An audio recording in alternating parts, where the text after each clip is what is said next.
Hello दोस्तों, कैसे हो आप सब। स्वागत है आपका A1 डर वाली कहानियां यूट्यूब चैनल में। प्यारे दोस्तों, सर्दी अब ज्यादा ही हो रही है, तो अब मैं आपके लिए एक लॉन्ग हॉरर स्टोरी लेकर आया हूं, ताकि आप बार बार मोबाइल या लैपटॉप में स्टोरी चेंज न कर पाए।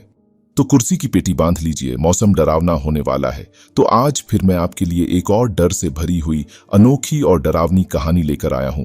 तो चलिए शुरू करते हैं। प्राचीन समय की बात है।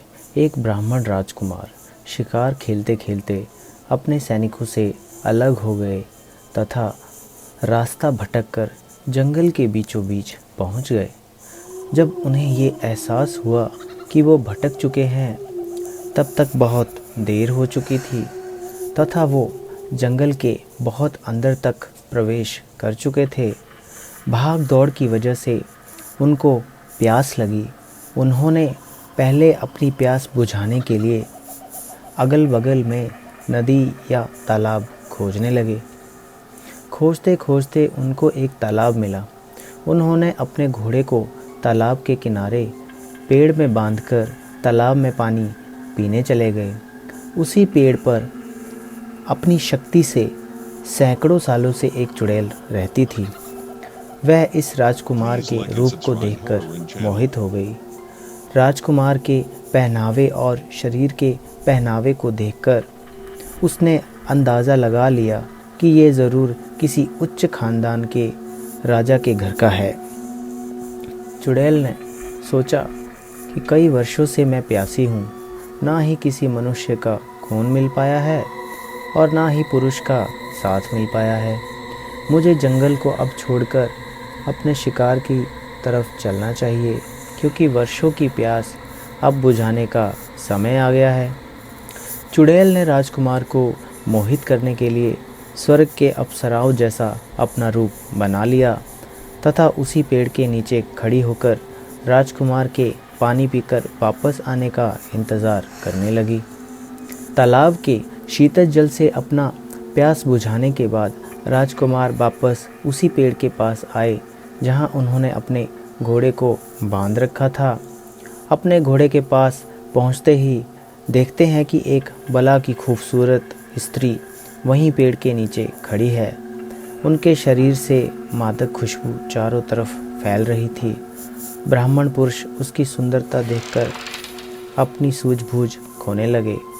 बड़ी मुश्किल से उन्होंने अपने आप को नियंत्रित किया तथा पूछा, आप कौन हो और यहाँ खूंखार जानवरों से भरे इस जंगल में क्या कर रही हैं? उस स्त्री ने कहा, हे राजकुमार, मैं तुम पर मोहित हूँ तथा मैं स्वर्ग की अप्सरा हूँ। तुमसे विवाह करना चाहती हूँ। हम दोनों से उत्पन्न होने वाला पुत्र इस पूरे पृथ्वी पर राज करेगा। यही नियति है और इसी नियति के तहत मैं तुम पर मोहित हो रही हूँ। मेरी विनती स्वीकार करो और विधि को, नियति को संपूर्ण कर मुझे मुक्ति प्रदान करो। वह राजकुमार चुड़ैल की माया में तो पहले ही थोड़ा आकर्षित हो चुके थे। अब धर्म की चुकनी चुपड़ी बातों में उसके चेहरे से तेज को देखकर राजकुमार को विश्वास हो गया। अतीत में भी तो ऐसा कई बार हो चुका है, क्या पता विधाता ने मुझे इस कार्य हेतु चुना हो। ऐसा विचार करते हुए उन्होंने खुशी खुशी उसका प्रस्ताव स्वीकार कर लिया। तभी राजकुमार को खोजते खोजते उनकी पूरी पलटन वहां आ पहुंची। राजकुमार का सेनापति राजकुमार के निकट आकर उनका कुशल मंगल पूछता है और पीछे छूट जाने की क्षमा याचना मांगने लगा। राजकुमार साहब तो पहले से ही प्रसन्न थे। उन्होंने कहा, कोई बात नहीं, और उन्होंने सारी कहानी बताई और तुरंत उस देवी को ले जाने के लिए पालकी के निर्माण की आज्ञा दी।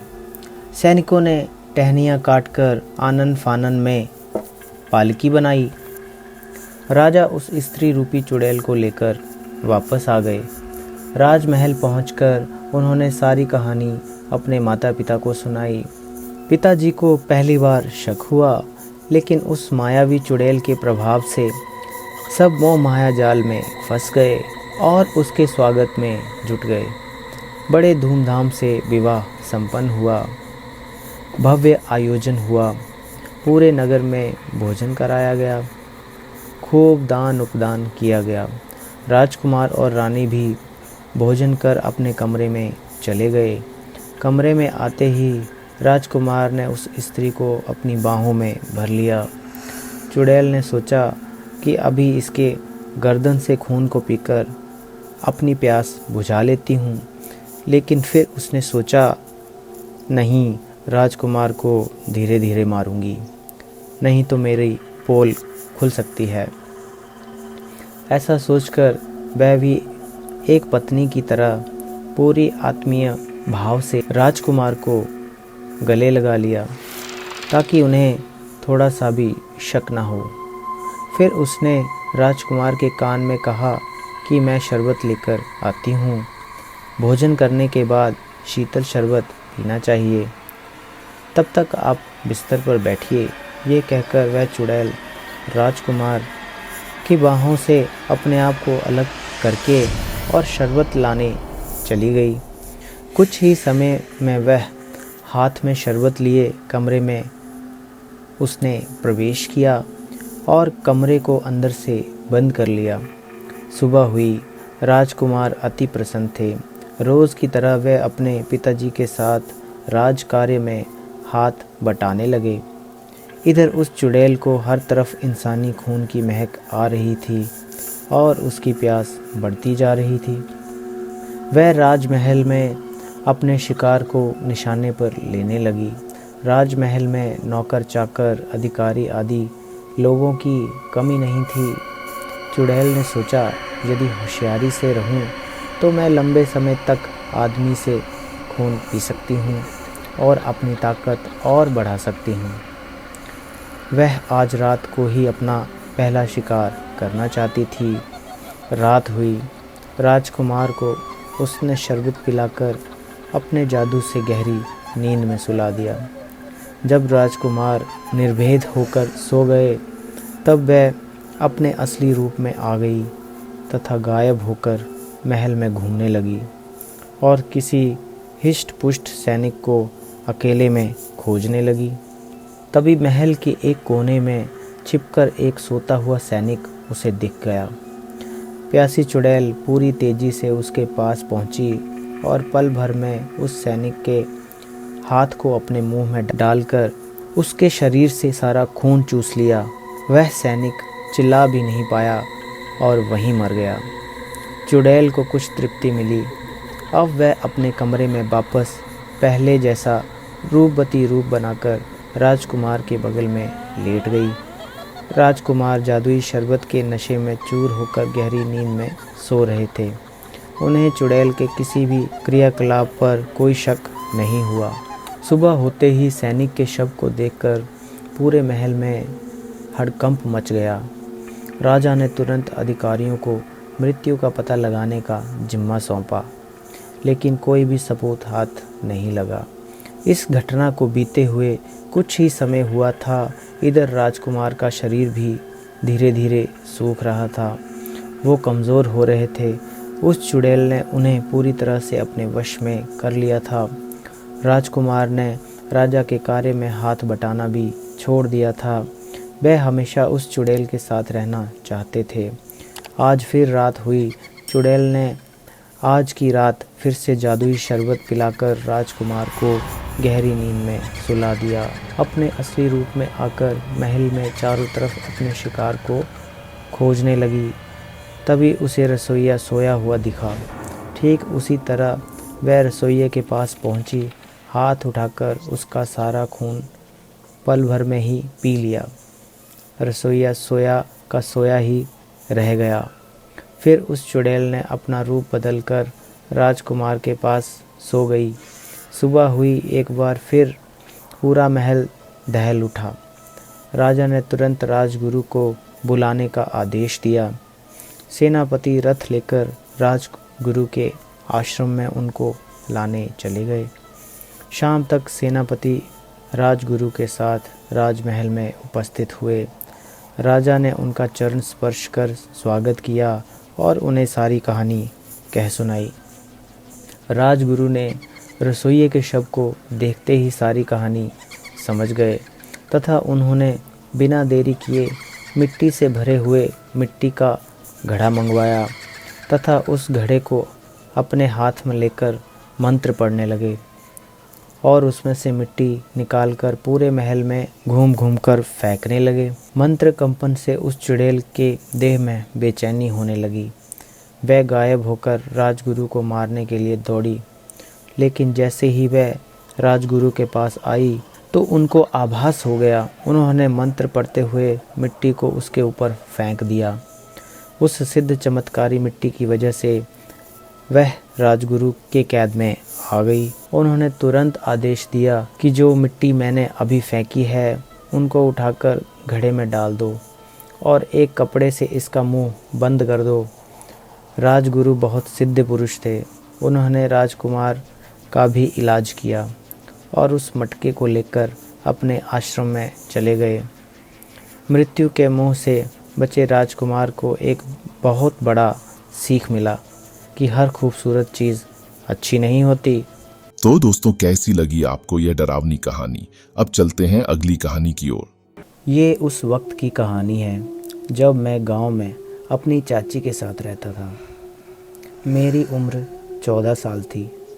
मुझे भूत प्रेतों, चुड़ैल इन सबको असली में देखने का शौक़ चढ़ा था। चुड़ैल की कहानियाँ तो मैं बड़े मज़े से सुनता था और हमेशा बोलता था कि कितना मज़ा आएगा अगर किसी चुड़ैल से सच में मेरी मुलाकात हो जाए तो। मेरी चाची की किराना और दूध की डेयरी ऐसी 2 दुकानें थीं। चाची और मैं मिलके दोनों दुकान चलाते थे। गांव में हमारा बड़ा नाम था। हर रात को दुकान बंद करके चाची घर चली जाती और मैं अपने दोस्तों के साथ चौराहे पर बैठकर एक दूसरे को भूत प्रेतों की कहानियाँ सुनाते। कभी कभी गांव में बड़े बूढ़े भी हमारे साथ बैठ के हमें चुड़ैल की कहानियाँ सुनाते और कभी कभी तो गांव वालों से छुपते छुपाते हम तरह तरह की हॉन्टेड जगह पर जाते भी थे। इन सब में सबसे आगे मैं होता था। मुझे उन अमानवीय शक्तियों को ललकारने का बहुत शौक़ था। पर मेरी ज़िंदगी में एक दिन ऐसा आया कि मुझे एहसास हो गया कि मैं कितनी बड़ी मुसीबत को बुलावा दे रहा था। उस रात दुकान बंद करके चाची घर चली गई थी और मैं अपने दोस्तों के साथ दुकान की सीढ़ियों पर ही पंचायत लगा के बैठ गया था। मेरे एक दोस्त रामलाल ने चुड़ैल की एक सच्ची घटना बताई। पड़ोस के गांव वाले कुछ लोग हफ्ते भर पहले रात को जंगल से लौट रहे थे। उसी वक्त उन पर एक चुड़ैल ने हमला कर दिया था। उनमें से एक को तो उसने किसी शिकार की तरह दबोच लिया और उसकी गर्दन पर अपने लंबे नुकीले दांत गड़ाकर खून गटकने लगी। बाकी लोग जैसे तैसे जान बचा के भागे थे और उनका एक दोस्त जिसका चुड़ैल ने खून पिया था वह अगले ही दिन जंगल के तालाब के पास बेहोशी की हालत में मिला था। लोग उसे हॉस्पिटल में ले गए। वह बच तो गया पर उसके शरीर में हमेशा खून की कमी रहने लगी थी और आज सुबह ही उसकी मौत हो गई। अब उस जंगल के रास्ते से गांव का कोई भी आता जाता नहीं। वह हमारे गांव के लंबे रास्ते से होकर जाते हैं। मैं बोला कि ये चुड़ैल भूत प्रेत सब कुछ अफवाह होगी, जंगल में कुछ और ही कांड हो रहा होगा।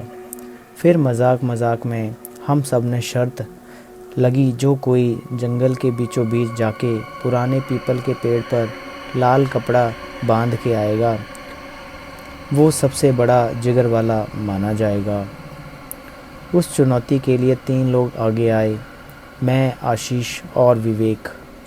और दूसरे ही दिन रात को दुकान बंद करने के बाद सब ने घर पे बोल दिया कि दोस्त का बर्थडे है, थोड़ा लेट आएंगे। और फिर मैंने एक लाल रिबन जेब में रख ली और विवेक की मोटरसाइकिल पर हम रात को 10 बजे निकले। बाकी सब दोस्त जंगल की सीमा रेखा के पास खड़े रहे। आशीष मोटरसाइकिल चला रहा था। उस दिन चांदनी रात थी, इस वजह से आसपास का नज़ारा ठीक ठाक दिख रहा था। तीनों को डर भी लग रहा था, पर बात अब इज्जत की थी, इसलिए वह काम करना ही था। आशीष मोटरसाइकिल चलाने में उस्ताद था, इसलिए जंगल वाले रास्तों पर बाइक हर बार वही चलाता था। हम जंगल के बीचों बीच पीपल के पास पहुँचे। मैं बाइक से उतरा और विवेक मुझे टॉर्च लाइट का फोकस दिखाने लगा। मैंने लाल रिबन निकाली और जाके पीपल की टहनी को बांधी, और जब मैं पीछे मुड़ा तब एक नुकीले पत्थर से ठोकर लग के मुंह के बल गिर गया। मेरे पैर में गहरी चोट लगी और खून पानी की तरह बहने लगा। मेरे दोस्तों ने मुझे सहारा देकर बाइक पर बिठाया। फिर हम गाड़ी स्टार्ट करके गांव की तरफ निकल पड़े। बस थोड़ी ही दूर गए थे कि पीछे किसी के गुर्राने आवाज़ आई। आशीष ने मोटरसाइकिल रोक दी और हम तीनों ने बाइक पर ही बैठे बैठे पीछे मुड़ के देखा, और उस वक्त तो नज़ारा हमारी आंखों के सामने था। उसे देखकर कुछ समय के लिए हमारे दिल धड़कना, नाक सांस लेना भूल गए, क्योंकि मेरा खून जिस पत्थर पर गिरा था उन पत्थरों को एक औरत एक एक करके चाट रही थी। वह औरत पूरी तरह खून से नहाई हुई थी, सिर्फ उसकी आँखों की सफ़ेद पुतलियाँ दिख रही थी। खून चाटते वक्त वह हमारी तरफ ही देख रही थी। तभी अचानक उसने पत्थर फेंका और हमारी तरफ झपट पड़ी, और फिर आशीष ने किसी रेसर की तरह बाइक भगाई। मैं उसे देखने के लिए पीछे मुड़ा था तो वह औरत 4 पैरों पर किसी नरभक्षी भेड़िए की तरह हमारा पीछा कर रही थी। एक पल के लिए तो उसने हमें पकड़ ही लिया था, पर किस्मत से आशीष के हाथ में बाइक थी। उसने गाड़ी 90 या शायद 100 की स्पीड से भगाई थी, और जब हम जंगल की सीमा के बाहर आ गए तब न जाने वो भयानक चुड़ैल कहाँ गायब हो गई। हमारे वापस लौटने तक सारे बड़बोले बजरबट्टू दोस्त घर भाग चुके थे। फिर अगले दिन चाची ने देखा कि मैं कुछ परेशान और डरा हुआ हूँ, तो उसने मुझसे सब सच सच उगलवा लिया और मैंने भी सब हकीकत बता दी। उस दिन चाची ने मुझे खूंटे से बांधकर मारा था, और बाकी दोस्तों के भी घर जाकर चाची ने ये कारनामा बता दिया। सबको जम के मार पड़ी। फिर चाची ने सिर्फ 2 दिनों के अंदर हमारी दोनों दुकान और बंगला गांव के पाटिल को बेच दिया, और एक रात तो जबरन उसने मुझे हनुमान जी के मंदिर में सुलाया था। उसके बाद मैं गांव छोड़ने को तैयार नहीं था, पर चाची मुझे मार कूट के मुंबई ले आई, जहां मैं अभी भी रहता हूं। कुछ दिनों बाद जब सब नॉर्मल हो गया, फिर मैंने चाची से गांव छोड़ने का कारण पूछा। तब चाची ने मुझे बताया कि पत्थरों पर गिरा हुआ मेरा खून चाटने वाली वह औरत एक रक्त पिशाचिनी चुड़ैल थी, और अब उसको मेरे खून का चस्का लग गया था। अभी भी वह चुड़ैल मेरी तलाश में भटक रही होगी, इसलिए मेरी सुरक्षा के लिए चाची ने गांव छोड़ने का निर्णय लिया। लेकिन चाची के कहने के अनुसार अगर वह रक्त पिशाचिनी चुड़ैल आज भी मुझे ढूंढ रही है, तो आपको क्या लगता है, क्या वह मुझे यहाँ तक भी ढूंढ पाएगी? तो दोस्तों, कैसी लगी आपको यह डरावनी कहानी? अब चलते हैं अगली कहानी की ओर। एक समय की बात है, मेरी दादी माँ एक छोटे गांव में रहती थी। ऐसा कहा जाता है कि उस गांव में भूतिया चुड़ैल रहती थी, और ऐसे ही भूतिया चुड़ैल से मेरी दादी का सामना हुआ था। वह एक चुड़ैल थी, खुले बालों और भयानक डरावने चेहरे वाली चुड़ैल। सर्दियों का समय था, ठंड बहुत ज़्यादा थी, पूरे गांव में कोहरा छाया हुआ था। मेरे दादा एक बड़े अधिकारी थे, जो रोज़ की तरह दफ्तर का काम ख़त्म करके घर की ओर लौट रहे थे। घर वाले रास्ते में बाज़ार भी आता था, जहाँ मेरे दादाजी सामान लेने के लिए रुके और उनके बाकी शहर कर्मचारी चले गए। मेरे दादाजी बाज़ार में सामान लेने की वजह से पीछे रह गए। सामान लेते लेते दादाजी को पता नहीं चला कि कब शाम हो गई। जब दादाजी ने घड़ी देखी तो पता चला कि आज तो घर पहुंचने में बहुत ज़्यादा देर हो जाएगी। तो दादाजी ने सोचा कि जंगल के रास्ते से जाऊंगा तो जल्दी पहुंच जाऊंगा। इसलिए दादाजी ने गाड़ी जंगल की तरफ घुमा ली। शाम होने के कारण जंगल में बहुत ज़्यादा अंधेरा हो गया था। दादाजी तेज़ स्पीड में गाड़ी चला रहे थे। तभी उनके सामने एक औरत आ गई। औरत को देखते ही दादाजी ने तुरंत गाड़ी रोक दी। दादाजी ने औरत की तरफ देखा तो वह औरत बहुत ज़ोर से रो रही थी। दादाजी को लगा किसी मज़दूर की पत्नी होगी जो रास्ता भटक गई है। रास्ता सुनसान था, इसलिए दादाजी ने सोचा कि इस महिला की मदद करना ज़रूरी है। उन्होंने महिला से पूछा कि वह इस जंगल में अकेले क्या कर रही है। महिला ने कोई जवाब नहीं दिया और ज़ोर से रोती रही। ऐसा लग रहा था कि सारा जंगल उस महिला के रोने की आवाज़ से गूंज रहा हो। दादाजी ने पूछा कि आपका घर कहाँ है? फिर भी वह महिला कुछ नहीं बोली। दादाजी ने उसको बोला कि तुम मेरे साथ मेरे घर चलो। जिसके बाद वह दादाजी के साथ चलने के लिए मान गई और दादाजी के पीछे वाली सीट पर बैठ गई। गांव में घूंघट डालने का रिवाज होता है, जिसके कारण उस महिला ने भी अपने सर पर घूंघट ओढ़ रखा था और उसका चेहरा ढका हुआ था। फिर दादाजी घर की तरफ निकल गए। घर पर सभी दादाजी का इंतज़ार कर रहे थे। जैसे ही सबने गाड़ी की आवाज़ सुनी, सब भागकर दादाजी के पास आ गए। जब सभी परिवार वालों ने उस महिला को देखा तो दादाजी से पूछा। दादाजी ने जंगल वाली पूरी बात बताई और कहा कि अब यही खाना बना देगी। लेकिन दादी माँ को उस महिला पर शक हो गया। दादी को लगा कि कोई चोर है जो घर का सामान चुराकर भाग जाएगी। दादी माँ ने उसे रसोई में जाकर खाना बनाने के लिए कहा, जिसके बाद वह महिला बिना कोई जवाब दिए रसोई की तरफ चली गई। रसोई में सारा सामान रखवाने के बाद दादी माँ ने कहा कि सबको भूख लगी है, इसलिए जल्दी से खाना बना दो। दादी माँ ने उसे रसोई में भेज तो दिया था, लेकिन उनका मन अभी भी शांत नहीं था।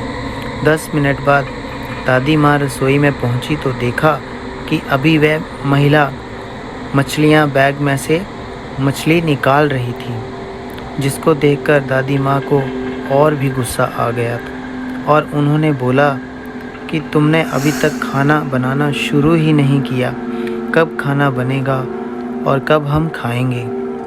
उस महिला का चेहरा अभी भी ढका हुआ था, इसलिए किसी ने भी उसका चेहरा नहीं देखा था।